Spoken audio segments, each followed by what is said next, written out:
Libère le stockage de ton iPhone 15 ou 16 Pro avec ça. Il rentre dans la paume de ma main. Ce mini disque dur externe rapide 1 Tera de chez Zik. C'est la solution pour éviter la facture salée d'un iPhone Pro à 1 Tera de stockage. Je t'explique maintenant.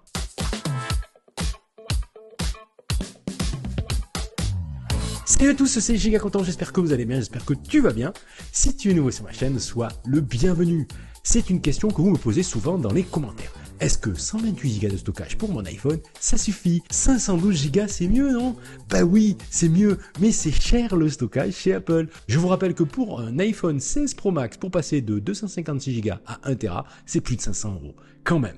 Et pour un vidéaste comme moi, ou pour quelqu'un qui veut garder son iPhone longtemps, on est toujours tenté de prendre beaucoup plus de stockage.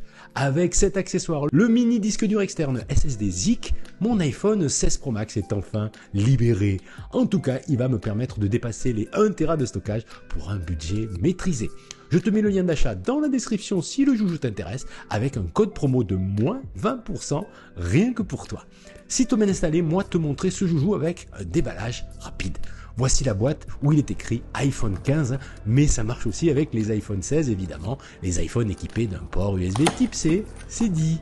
On ouvre la boîte, la notice habituelle, et voilà le reste. Voici le mini disque dur Zik, spécialement conçu pour un smartphone.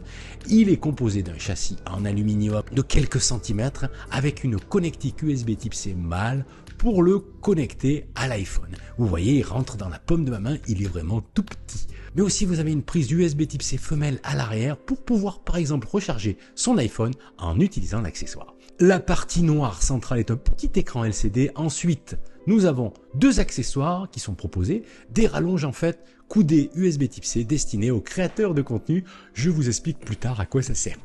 Allez, je le connecte à mon iPhone et comme vous pouvez le constater, c'est un produit plug and play, il n'a rien à faire, rien à installer, rien à configurer. Il vient d'apparaître dans le menu Home de l'application Fichier, juste là. Vous découvrez donc un petit écran embarqué qui va afficher dans le rond gauche la capacité de stockage et juste en dessous l'espace utilisé.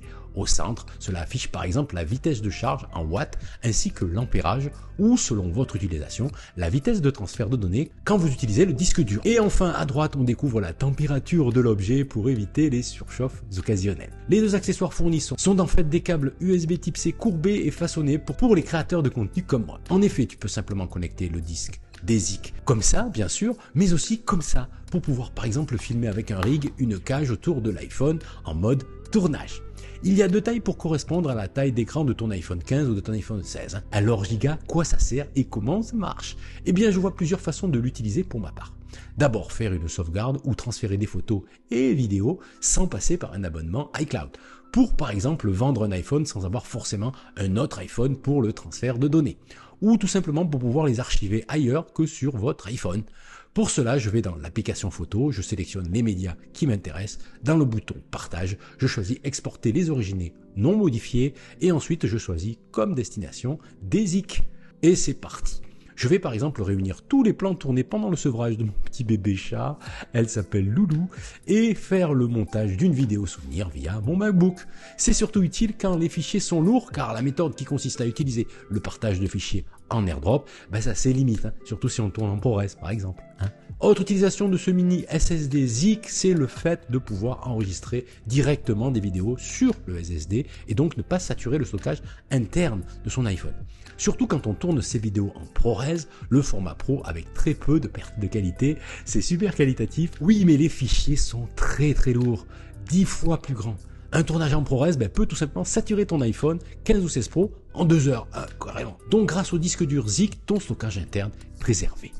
Pour enregistrer en ProRes directement sur le disque dur externe, il suffit de le brancher à l'iPhone et de choisir le format ProRes. L'iPhone va le reconnaître automatiquement.